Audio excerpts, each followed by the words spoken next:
The other day, I was going through my closet when I came across an old pair of slim fit jeans. My girlfriend clowned me and claimed that skinny jeans were out now and I should trash them. I wasn't planning on wearing them that day anyway, but I tossed them back in the closet and it got me thinking, was she right? I'm Nate the Great from TakeFlight214.com, and today we'll go through the history of skinny jeans and discuss how they found a home in the rap community. But before we get started, don't forget to hit the like and subscribe button. As you may or may not know, liking the video helps us rank better in the search, which helps us get more eyes on the content and in turn helps us continue to grow. But with that being said, let's jump right in.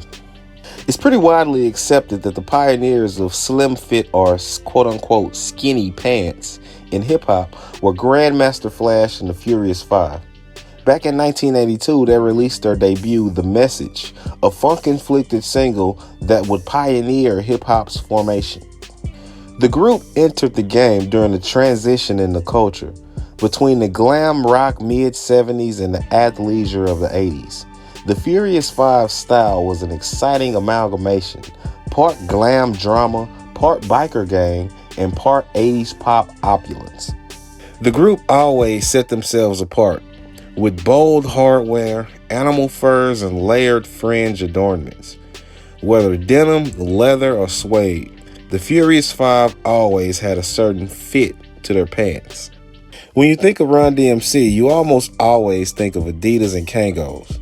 We did a video on how influential the group has been on the sneaker culture, but some may not know how they also were among the first rappers to wear a slimmer fit pants. As legend has it, there was a local community leader in Queens who began to label people wearing Levi's and Adidas superstars as quote-unquote felons. RunDMC made a very clear decision to dress the way they did in response to that. A couple of years prior, when disco was in its final death throes, people raced to distance themselves from the previous craze as fast as they could, and many of them ran to this new genre called rap. But when they got there, no one wanted to bring the glitz and glam that disco became famous for. They wanted to keep it more authentic to their everyday lives. The new look of choice became a boxy bomber jacket, pristine shell toes, and snug jeans, while at the same time acts like Beastie Boys and Public Enemy's Chuck D took what was happening in rock and channeled it through the filter of hip-hop by mixing slim jeans over high tops. The 90s saw hip-hop migrate to Cali, and with it came the influence of West Coast style. And it's safe to say that at the time, they weren't really into the skinny jeans out there. So the slimmer fit look took a back seat to the workwear like Dickies and Chuck Taylors. This would usher in the super baggy look that would reign supreme in the rap world for the next decade or so. We did another video that goes into a bit more detail on that, which if you would like to check it out, I highly recommend that you do. We'll leave a link up top. But as the 2000s rolled around, a new wave was rolling into the genre as a whole. Rap rock had made a comeback. Ed Hardy was crazy popular and everybody wanted to party like a rock star. When it comes to exactly who brought the skinny jeans look to modern hip-hop, there's a debate. Some say Lil Wayne, some say Kanye West, and some say the Cool Kids. We'll leave that up to you guys to wrestle over in the comment section, but the point is, it was around this time that the style choices of some rappers began to change. But speaking of the Cool Kids, the Chicago-based group is largely responsible for another super hyped piece of hip-hop history, the retro look, featuring snapbacks, American Apparel type striped tees, and brightly colored skinny jeans. What's more, they helped to cement 2000 sneakerhead culture as an integral part of hip-hop, with their help to mainstream the SB Dunks. And in fact, skateboarding in general began getting embraced by a subgenre of rap. Rappers like Lil Wayne, Pharrell, and Lupe Fiasco not only rapped about their skateboarding adventures, among other things, but introduced the world to a unique style that became synonymous with skateboarders. Around 2009, rap began to make its way back to Cali, and this time they were all in for the skinnies. When SoCal rap group The New Boys dropped their album Skinny Jeans and a Mic, the release opened with the track Crickets, which addressed the controversy that surrounded their bright neon and checkered colored skinny jeans. Because that's not to say that everybody was with them though.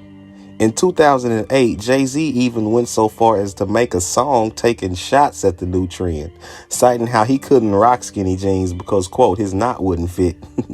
After all, baggy jeans had been a favorite look in hip-hop for so long that it was easy to forget that 25 years prior to that, rappers had proudly worn tighter-fitting denim. And even though Kanye West might have claimed that he, quote, made it so that you could wear tight jeans in the 2016 Twitter beef that he had with Wiz Khalifa, he wasn't necessarily the first person in his peer group to wear them.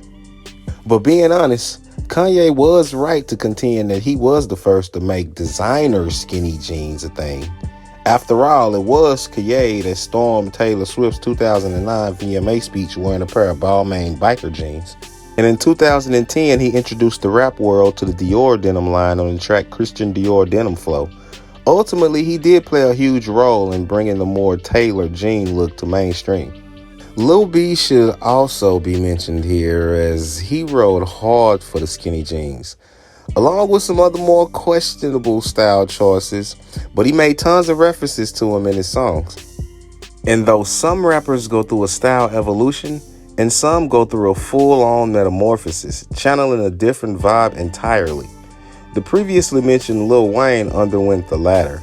When Weezy got into the skateboarding in 2010, we witnessed the transformation from soldier rags, tall tees, and Rees to full-on SoCal skater look. And by 2011, Wayne had reached the peak of rock star when he hit the VMA stage in a pair of women's leopard print jeggings from Trip NYC.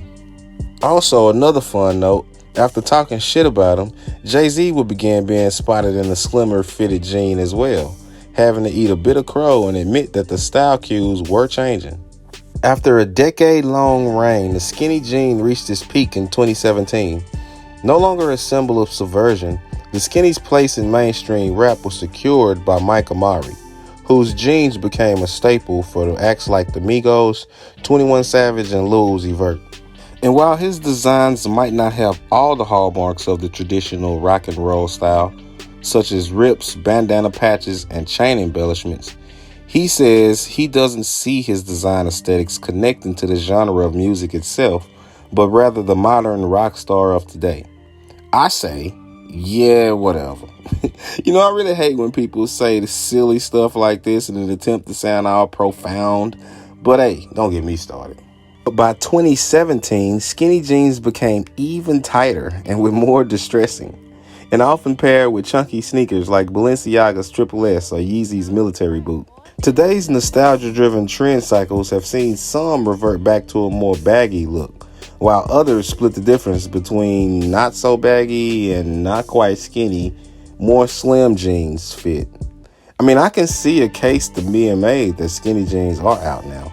It did get to the point to where you had grown men wearing pants that looked like they had to lay down and inhale just to squeeze into them. And once you reach that extreme, the pendulum has to swing back at least a little bit in the other direction, right? So what do you think? Let us know in the comment section how you feel about skinny jeans. Do you still own them? You still think they look good? You still think they straight? Or should we trash them?